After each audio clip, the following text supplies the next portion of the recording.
नमस्कार दोस्तों, मैं प्रीतम कुमार, आपका दोस्त, आपका मित्र, आपके अपने यूट्यूब चैनल स्टडी 338 में स्वागत करता हूं। दोस्तों, यूक्रेन रूस विवाद का पिछला वीडियो आपने देखा होगा मेरा, और उसी से संबंधित जो विवाद है, अब काला सागर उसमें चर्चा में है, तो काला सागर के बारे में देखते हैं दोस्तों। देखते हैं दोस्तों, ये है काला सागर। काला सागर देखिए, दिख रहा होगा आपको मैप में। अब काला सागर चर्चा में क्यों है? तो द्वितीय वर्ल्ड वार के बाद, यानी द्वितीय विश्व युद्ध के सेकेंड वर्ल्ड वार या द्वितीय विश्व युद्ध के बाद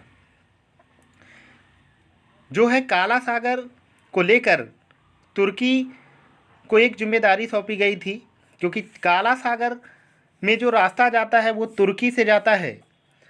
क्योंकि काला सागर और जो भूमध्य सागर है, इधर मारमारा सागर भूमध्य सागर के हिस्सा है, मारमारा सागर भी मारमारा सागर को जोड़ती है जल संधि बास्पोरस, और बास्पोरस जो है तुर्की के अधिकार क्षेत्र में है। तो इसकी जिम्मेदारी दी गई थी कि कोई भी जब दो देशों के बीच कोई भी विवाद हो, तो उस विवाद के समय आपको करना है कि उसके लड़ाकू विमान और ये उनका रास्ता आपको अवरुद्ध करना है, यानी रोक देना है उस दौरान। तो अभी रूस के लड़ाकू जो है जलयानों को इसमें रोका गया है, तो इसीलिए ये चर्चा में है।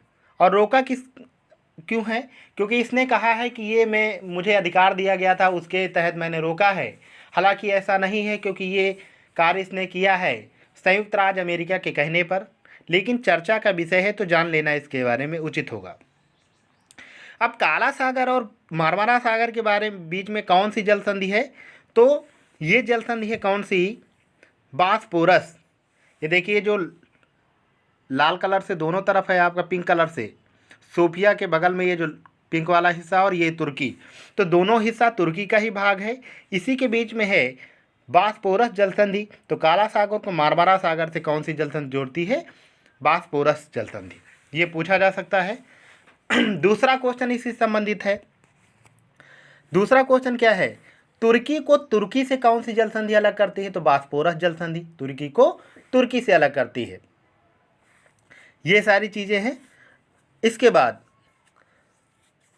बाद देखते हैं हम लोग और क्या क्वेश्चन पूछ सकता है। तो दोस्तों, तुर्की का जो इस्तांबुल वाला भाग है वो यूरोप में है, बाकी हिस्सा एशिया में है। तो पूछ सकता है यूरोप को एशिया से कौन सी जल संधि अलग करती है? तो कौन सी करती है? बास्पोरस। तो 3 क्वेश्चन इसमें कम से कम पूछ सकते हैं। इसके जस्ट ऊपर काला सागर में जाएंगे, काला सागर के आगे और आगे देखेंगे तो ये लिखा हुआ है कर्च, और कर्च के बगल में क्रीमिया प्रायद्वीप है। ये जो यूक्रेन के नीचे जो हिस्सा है ये क्रीमिया प्रायद्वीप है।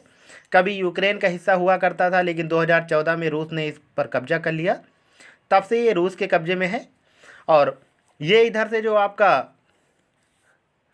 हल्का गेहुआ कलर का जो हिस्सा दिख रहा है, ये आपका रूस का हिस्सा है, जॉर्जिया के ऊपर।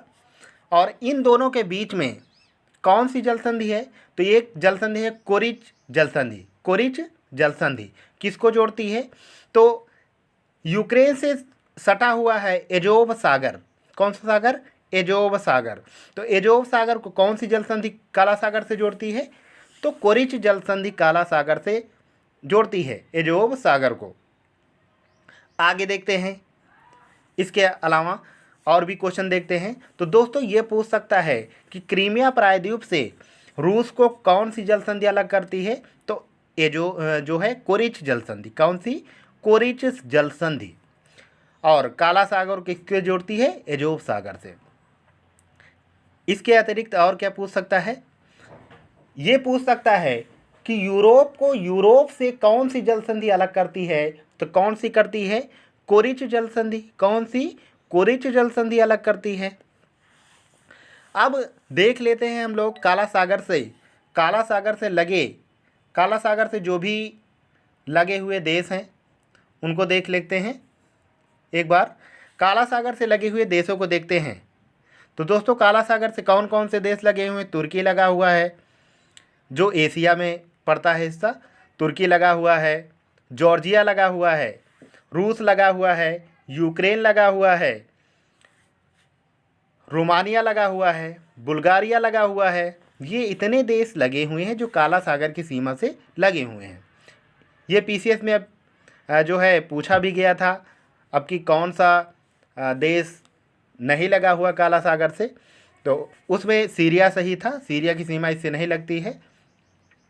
तो ये पूछ सकता है क्वेश्चन, पीसीएस में पूछ सकता है कौन कौन से देश काला सागर से लगते हैं। अब एक क्वेश्चन और पूछ सकता है कि कौन से दो देश हैं एशिया के जो काला सागर के साथ अपनी सीमा साझा करते हैं। तो दोस्तों दो देश कौन कौन से हैं? वो देश हैं जॉर्जिया और तुर्की। जॉर्जिया और तुर्की जो हैं, इन दोनों की सीमा काला सागर के साथ लगती है। तो ये दो देश रहें। अब हम लोग आगे चलते हैं, आगे कुछ चीज़ें देखते हैं। तो दोस्तों ये काला सागर अभी मैंने क्लास में अभी लिखाया था आप लोगों को, तो देखते हैं। बहुत सारे लोग क्लास में थे तो उन्होंने देखा, काला सागर और मारमारा सागर को बॉस्फोरस जलसंधि जोड़ती है। इस्तांबुल यानी तुर्की और तुर्की एशिया को बॉस्फोरस जलसंधि अलग करती है। इस बच्चे ने थोड़ा सही नहीं लिख पाया है। इस्तांबुल ये पड़ता है यूरोप में, तुर्की का ही भाग है, और ये तुर्की एशिया का भाग है। ये तुर्की का बाकी भाग एशिया में है। बॉस्फोरस जलसंधि क्या करती है? तुर्की को तुर्की से अलग करती है, जैसा कि अभी मैंने बताया था। अगला क्वेश्चन इसने लिखा है, भारतीय नागरिकों को यूक्रेन से लाया गया किस ऑपरेशन के तहत? तो ऑपरेशन गंगा चलाया गया था। भारतीय नागरिकों को अफगानिस्तान से भारत लाने के लिए कौन सा ऑपरेशन चलाया गया था? तो ऑपरेशन देवी शक्ति चलाया गया था। ऑपरेशन वंदे भारत के तहत विदेशों से कोरोना काल के दौरान विदेशों में फंसे भारतीयों को भारत लाया गया। अभी जो देश देखा उनकी राजधानी भी देख लीजिए। रोमानिया की राजधानी बुखारेस्ट, बुल्गारिया की राजधानी सोफिया, यूक्रेन की राजधानी कीव, रूस की राजधानी मॉस्को, जॉर्जिया की राजधानी तिब्लिसी है। अब आगे देखते हैं, कौन सी जलसंधि रूस को क्रीमिया प्रायद्वीप से अलग करती है? तो कुरिच जलसंधि दोस्तों अलग करती है। आपको अभी मैंने मैप में दिखाया था। एशिया का कौन सा देश काला सागर की सीमा से लगा हुआ है? तो जॉर्जिया और तुर्की हैं, अभी मैंने बताया था। विश्व के दो देश जो दो महाद्वीपों में स्थित कौन से हैं? तो रूस हैं और तुर्की है, दो देश हैं। कैस्पियन सागर से लगे हुए देश देख लेते हैं। तो कैस्पियन सागर से लगे पहले मैप हम देख लेते हैं। उसके बाद ये मैप है दोस्तों, ये ब्लैक सी का मैप इन्होंने बना रखा है। यहाँ पर ब्लैक सी का इन्होंने नहीं बनाया कैस्पियन का। फिलहाल कैस्पियन से मैं बता देता हूँ। कैस्पियन सागर से लगे देश की जो ट्रिक है वो रॉकेट, जिसमें क्या है, एशिया, अजरबैजान, कजाकिस्तान, ईरान और तुर्कमेनिस्तान ये देश हैं। और एशिया की राजधानी की बात करें तो मॉस्को है, अजरबैजान की राजधानी बाकू है, कजाकिस्तान की राजधानी अस्ताना है, और ईरान की राजधानी तेहरान है, तुर्कमेनिस्तान की राजधानी अशगाबाद है। तो ये राजधानियां हैं इनकी देशों की, ये भी याद रखिएगा। ये अभी जो बात कर रहे थे ब्लैक सी की, वो सारे ब्लैक सी देखो दिखाया गया है, ये बच्चों ने बनाया है ये। उसके बाद रूस यूक्रेन विवाद से संबंधित एक वीडियो जो पिछला बनाया था उसका भी एक पेज है, इसका दिखा देते हैं, क्योंकि मैं इस पर वीडियो बना भी चुका हूँ। कुछ संगठनों के बारे में मैंने बताया था। रूस यूक्रेन विवाद में संगठनों की चर्चा होती, जैसे नाटो की स्थापना 1974 में हुई। सदस्यों की संख्या 30 है। मुख्यालय कहाँ है? वाशिंगटन डीसी में है। अगला संगठन है UNSC, United nation security council. स्थापना 1945, मुख्यालय न्यूयॉर्क। संयुक्त राष्ट्र सुरक्षा परिषद इसका पूरा नाम है। और सदस्यों की संख्या इसमें 15 होती है, जिसमें स्थायी सदस्य होते हैं 5 और अस्थायी सदस्य होते हैं 10। उन 5 सदस्यों की चर्चा कर लेते हैं। उनमें क्या है? ब्रिटेन है, रसिया है, फ्रांस है, और चाइना है, और अमेरिका है। इतने देश आपके शामिल हैं। दोस्तों अभी संयुक्त राष्ट्र सुरक्षा परिषद में रूस के खिलाफ एक प्रस्ताव लाया गया था, जिस पर अपने वीटो पावर का प्रयोग करते हुए उसने विराम लगा दिया है। अब वीटो पावर क्या है? तो जो स्थायी सदस्य हैं उन्हें विशेषाधिकार दिया गया है किसी भी विषय पर उसको खारिज करने के लिए।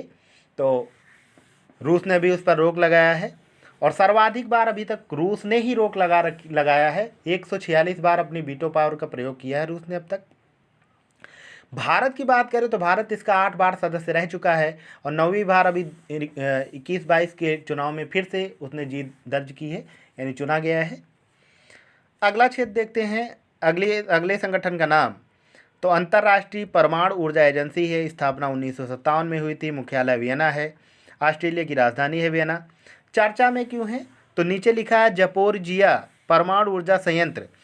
ये नाइपन नदी के किनारे स्थित है, दक्षिणी यूक्रेन में है और इस पर कब्जा कर लिया है किसने, तो इस पर कब्जा किया है रूस ने और ये यूरोप का सबसे बड़ा परमाणु ऊर्जा संयंत्र है, तो इसलिए ये संगठन चर्चा में रहा। जो यूक्रेन की ऊर्जा आपूर्ति का 20% प्रदान करता है, नाइपन नदी के किनारे है और नाइपन नदी यूक्रेन को 2 बराबर भागों में बांटती है। तो दोस्तों ये वीडियो रहा, कैसा लगा आप लोगों को बताइएगा कमेंट करके। नमस्कार।